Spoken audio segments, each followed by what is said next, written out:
ಯಶಸ್ವಿಯಾಗಿ ಸದಾಶಿವಮುತ್ತನ ಒಂದು ಸೇವೆಯನ್ನ ತನು ಮನ ಧನದಿಂದ ಈ ಒಂದು ಸೇವೆಯನ್ನ ಮಾಡಿದಂತ ಎಲ್ಲಾ ಮನೆಗುತ್ತಿ ಗ್ರಾಮದ ಎಲ್ಲ ಭಕ್ತಾದಿಗಳಿಗೂ ಮುಂಬರುವ ದಿನಗಳಲ್ಲಿ ಸದಾಶಿವಪ್ಪ ಚಂದ್ರೋತಾಯಿ ಚಿಕ್ಕೈ ಮುತ್ತನ ಆಶೀರ್ವಾದದಿಂದ ಈ ಗ್ರಾಮಕ್ಕೆ ಮಳೆ ಬೆಳೆ ಸಮೃದ್ಧಿಯಾಗಲಿ.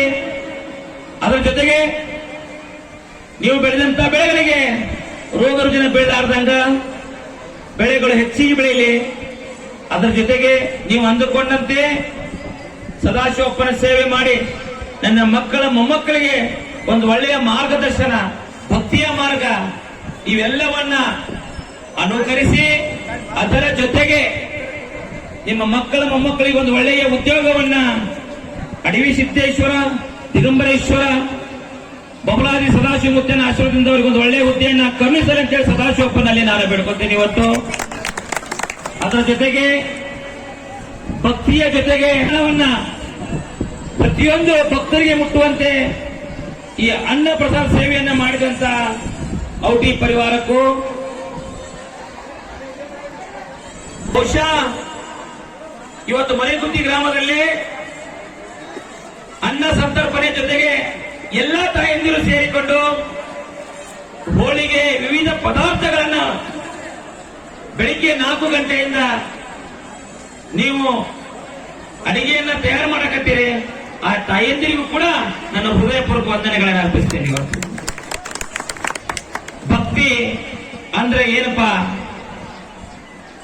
ರವಿವಾರ ರಾತ್ರಿ ಮರೆಗುದ್ದಿಯಿಂದ ಬಿಟ್ಟು ಬೆಳಿಗ್ಗೆ 3-4 ನೋಡ್ರ ಬಬಲಾದಿ ಮಠಕ್ಕೆ ಹೋಗಿ ಪಳಿ ಜಳಕ ಮಾಡಿ ದೇವರಿಗೆ ಹನಿ ಹಚ್ಚಿ ನಮಸ್ಕರಿಸಿ ಬಂದು ಜಗತ್ತಿಗೆ ಸುಭಿಕ್ಷೆ ಆಗಲಿ ಅಂತೇಳಿ ಎಲ್ಲ ಮರೆಗುದ್ದಿ ಗ್ರಾಮದವರು ಇದೀಗ ಶ್ರೀಗಳು ಹೇಳಿದ ಹಾಗೆ ಬಹುಶಃ ಮರೆಗುದ್ದಿ ಊರು ಅಂದ್ರ ಬಹಳ ವಿಶೇಷವಾಗಿರ್ತಕ್ಕಂಥ ಊರು.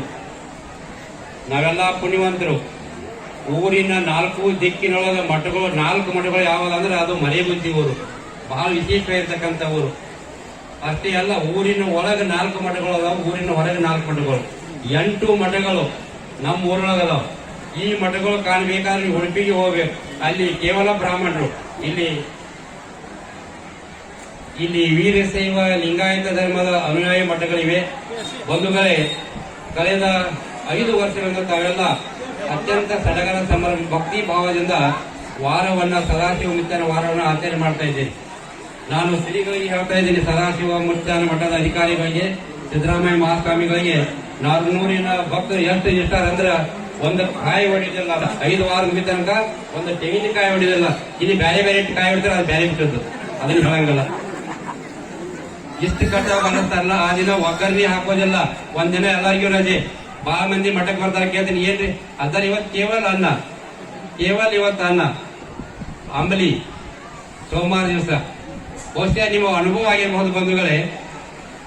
ಒಂದು ವಾರ ಸೋಮವಾರ ಬಂದ ಮೇಲೆ ನಿಮ್ಗೆ ಹೇಗಾಗಿರ್ಬೇಕು. ಉಳಿದ ದಿವಸ ಎಲ್ಲ ಒಗ್ಗರಣೆ ಅಂತ ಇಂಥದ್ದೆಲ್ಲ ಉಂಡಿರ್ತೀರಿ. ಆ ಒಂದ್ ದಿವಸ ಹೆಂಗ್ ಇರ್ತೈತಿ, ಬಹಳ ಮಜಾ ಇರ್ತೈತಿ. ನಿಮಗೂ ಆನಂದ ಇರ್ತೈತಿ, ಅವ್ರಿಗೂ ಆನಂದ ಇರ್ತೈತಿ. ವಿಶೇಷವಾಗಿ ಈ ಊರಿನಲ್ಲಿ ಒಂದು ಐಕ್ಯತೆಯ ಸಂದೇಶ ಇದೆ. ಎಲ್ಲಾ ಗುರು ಹಿರಿಯರು ಪ್ರತಿಯೊಬ್ಬರು ಕೂಡಿಕೊಂಡು ತನು ಮನಧನದಿಂದ ಸೇವೆ ಮಾಡ್ತಾ ಇರೋದು ನೋಡಿದ್ರೆ ಬಹಳ ಸಂತೋಷವಾಗ್ತಿದೆ. ಜೊತೆಗೆ ನಮ್ಮೆಲ್ಲಾ ಗುರು ಹಿರಿಯರಿಗೆ, ಯುವಕರಿಗೆ ಸಾಥಿ ಇರ್ತಕ್ಕಂಥ ಯಾರಂದ್ರ ನನ್ನ ಸಹೋದರರು, ನನ್ನ ತಾಯಿದ್ರು. 4 ಗಂಟೆಗೆ ಬಂದು ಇವ್ರು 5 ಗಂಟೆಗೆ ಹೇಳ್ತಾರ, 6 ಗಂಟೆಗೆ ಗೊತ್ತಿಲ್ಲ. ಇವತ್ತು ಮಾತ್ರ 4 ಗಂಟೆಗೆ ಹೇಳ್ತಾರೆ.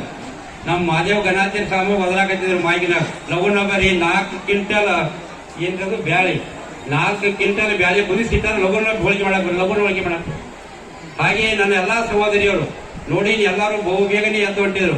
ಬಹುಶಃ ಅಮಾಸಿಗೊಮ್ಮೆ ಹೋಳಿಗೆ ನೀವೇನು ಮಾಡಂಗಿಲ್ಲ, ನನಗೆ ಗೊತ್ತೈತಿ. ಇದ್ದೀಟ ಖರ್ಚಿಕಾಯಿ ಮಾಡ್ತೀರಿ ನೀವು. ಉಣ್ತಕ್ಕಂಥ ಖರ್ಚಿಕಾಯಿ ಬೇರೆ, ದೇವರಿಗೆ ಬರುವಂತ ಖರ್ಚಿಕಾಯಿ ಬೇರೆ. ಈಟ ದೇವರಿಗೆ ಬರೋ ಅಂತ ಖರ್ಚು ಇರ್ತಾರೆ. ಈಟ ಮುಗ್ರ್ಯಾಗ ಸಿಕ್ತಾರೆ, ಹೋಗಂಗಿಲ್ಲ. ಅದಕ್ಕ ನಮ್ಮ ಎಲ್ಲಾ ಹಿರಿಯರು ಕೂಡಿಕೊಂಡು ಪ್ರತಿ ವರ್ಷ ಅವ್ರ ದಟ್ಟ ಮೆರವಣಿಗೆ ಆಗಿತ್ತು. ಸಿದ್ದರಾಮಯ್ಯ ಸ್ವಾಮಿಗಳದು ಅದು ಕುದುರೆ ಮೇಲೆ ಮೆರವಣಿಗೆ ಆಗಿತ್ತು. ಪೂಜ್ಯ ಗುರುಪಾದ ಮಹಾಸ್ವಾಮಿಯವರ ಆದೇಶದ ಪ್ರಕಾರವಾಗಿ ಎಲ್ಲ ಹಿರಿಯರು ಕೂಡಿಕೊಂಡು ಜಂಗಮ ಪಾದ ಪ್ರತಿಯೊಬ್ಬರ ಜಂಗಮ ಪಾದ ಊರೊಳಗೆ ಸಂಚಾರ ಆಗಲಿ ಅಂತ ಏನಿಟ್ಟಿದ್ದಾರೆ ನಿಜವಾಗ್ಲೂ ನನಗೆ ಆನಂದವಾಗಿದೆ. ಹೃದಯ ಅಭಿನಂದನೆ ಹೇಳ್ತಾ ಇದ್ದೇನೆ. ಅದಕ್ಕೆ ಯಾಕೆ ಹೇಳ್ಬೇಕಂದ್ರೆ ನೀನೊಲಿದರೆ ಕೊಳ್ಳು ಕೊಳ್ಳುವುದಯ್ಯ, ನೀನೊಲಿದರೆ ಬರಡು ದಯನುವುದಯ್ಯ ಅನ್ನುವ ಹಾಗೆ ಭಗವಂತನ ಚರಣ ಯಾರಿದೆ ಅಂದ್ರ ಗುರುವಿನ ಪಾದದಲ್ಲಿದೆ. ಅದು ಸಂಸ್ಕಾರ. ನಾವು ಹೋಗುವಾಗ ಬಾಳ ಬಹಳ ಮಂದಿ ನೀರ ಹಾಕಿದ್ರು, ಬಹಳ ಮಂದಿ ಕಾಯಿಲೆ ಹೊಡೆದ್ರು, ಬಹಳ ಮಂದಿ ಉದಿರಿ ಕಡ್ಡಿನೂ ತುರುಕಿದ್ರು, ತುತ್ತಾಕ್ ಬಂದಿದ್ರು ಸರಿ ಇರುತ್ತೆ ಅರ್ಥ ಹಚ್ಕೊಂಡ ಬಂದಿದ್ದಾರೆ ಅವ್ರು. ಮತ್ತೆ ಏನೇನು ಹೇಳ್ತಾರೆ ಪಾಪ ಅರ್ಧವ್ರು ರೇಷ್ಮಿ ಸೀರೆ, ಅವ್ರು ರೇಷ್ಮಿ ದೋತ್ರ ಹಿಡ್ಕೊಂಡ್ ಬಂದಾರ ಅವ್ರು. ಹತ್ತಿದ್ರೆ ಬಹಳ ಲಾಸ್ ಆಗೈತೆ.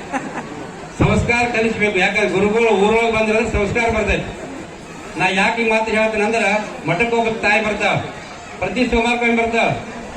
ಆಕೆ ಹೆಂಗ್ ಬರ್ತಾವ ಅಂದ್ರೆ ಬಾನ ತಗೊಂಡ್ಬರ್ತಾವ, ಉದಿನ ಕಡ್ಡಿ ತಗೊಂಡ್ಬರ್ತಾಳು, ಆಮೇಲೆ ಉದಿನ ಕಡ್ಡಿ ಕಾಯಿ ಕಲ್ಲ ತಂದಿರ್ತಾವ.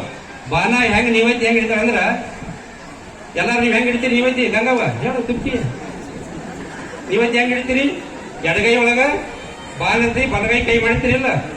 ಅದಕ್ಕೆ ಮರಾಠಿ ಒಳಗ ಒಂದು ಗಾದಿ ಮಾತು ಹೆಂಗಂದ್ರ ಮಾಜಾ ಕಡೆ ಬಾತ್ ತುಜಾ ಕಡೆ ಹಾತ್. ಮರಾಠಿ ಒಳಗೆ ಏನಂದ್ರ ಮಾಜಾ ಕಡೆ ಹಾತ್, ಮಾಜಾ ಕಡೆ ಬಾತ್ ತುಜಾ ಕಡೆ ಬಾತ್. ಹಾಗಲ್ಲ, ನನ್ನ ಕಡೆ ಬಾನ ನಿನ್ನ ಕಡೆ ಕೈ ಅಂತ ಕನ್ನಡದೊಳಗ. ಕೈಯೊಳಗೆ ಬಾನ ಹಿಡಿದಿರ್ತಾರ, ಎಡಗೈ ಬಲಗೈಯ ಗಟ್ಟಿಯಾಗಿ ಹಿಡಿದ್ರೆ ಎಡಗೈಯ ಬಲಗೈಲಿ ಕೈ ಮಾಡ್ತೀನಿ. ಆದ್ರೆ ಈಗ ಮಟ್ಟಕ್ಕೆ ಬರ್ತಕ್ಕಂತ ತಾಯಿ ಹೆಂಗ್ ಮಾಡ್ತಾಳ ಅಂದ್ರ ದಿನ ಸುಮಾರು ಬರ್ತಾವ ಗುರುಗಳು ಬಂದ್ಮೇಲೆ ಹೆಂಗ್ ಮಾಡ್ತಾವ ಗೊತ್ತನ್ರಿ?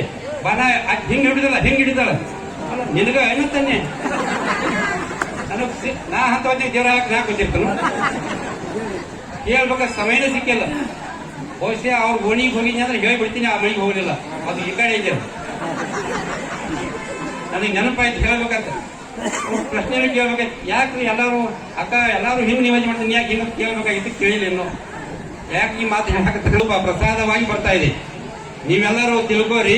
ಹೋಗುವಾಗ ತೆಂಗಿನಕಾಯಿ ಇರ್ತೈತಿ, ಹೋಗುವಾಗ ಸಕ್ಕರೆ ಇರ್ತೈತಿ, ಹೋಗುವಾಗ ಏನು ಹೋಳಿಗೆ ಇರ್ತೈತಿ. ಮಠಕ್ಕೆ ಹೋಗಿ ಬಂದ ಮೇಲೆ, ಗುರುಗಳ ಹತ್ರಕ್ಕೆ ಹೋಗಿ ಬಂದ ದೇವರಿಗೆ ಹೋಗಿ ಬಂದ ಮೇಲೆ ಏನಂತೀರಿ? ಪ್ರಸಾದ ತೋರಿ, ಪ್ರಸಾದ ತೋರಿ ಅಂತೆ. ಆಗ ಇವತ್ತು ನನ್ನ ಎಲ್ಲಾ ಸಹೋದರಿಯರು ಬಹಳ ಮನಸ್ಸು ಮಾಡಿ ಬಹಳ ಅತ್ಯುತ್ತಮವಾಗಿರ್ತಕ್ಕಂಥ ಹೋಳಿಗೆಗಳು ಮಾಡಿದ್ದಾರೆ. ಬಹಳ ಚಲೋ ಹೋಳಿಗೆ ಮಾಡಿದ್ದಾರೆ. ನನಗೆ ಇಲ್ಲಿ ತನಕ ವಾಸನೆ ಬಂತು. ಆದ್ರೆ ಏನ್ ಮಾಡೋದು, ನಮ್ಮ ಮನೆ ಹೊರ ಸುಮಾರ ನಮಗೆ ಯಾರಿಗೆ ಹೋಳಿಗೆ ಕೊಡ್ತೀರ ಅಂತ ನೀವು. ಇವ್ರು ಯಾರು ಹೋಳಿಗೆ ಕೊಡೋದಿಲ್ಲ ನಮಗೆ. ಇದು ನಮ್ದಂತ ತಾಯಿ ಬರಲ್ಲ ನೋಡ್ರಿ.